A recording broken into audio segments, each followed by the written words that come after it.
দেখেন এখানে তিনটে সাইকেল গাছ আছে।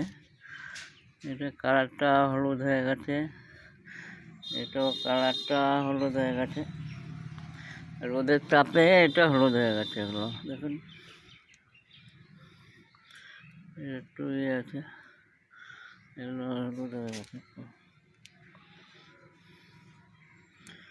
আপনারা সবাই একটা করে লাইক করবেন। আমি রবি মণ্ডল, কল্যাণী 1 নম্বর ওয়ার্ড,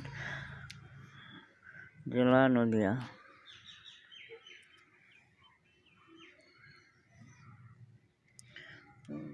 এরকম হলুদ হয়ে গেছে, রোদের তাপে এরকম হয়ে গেছে।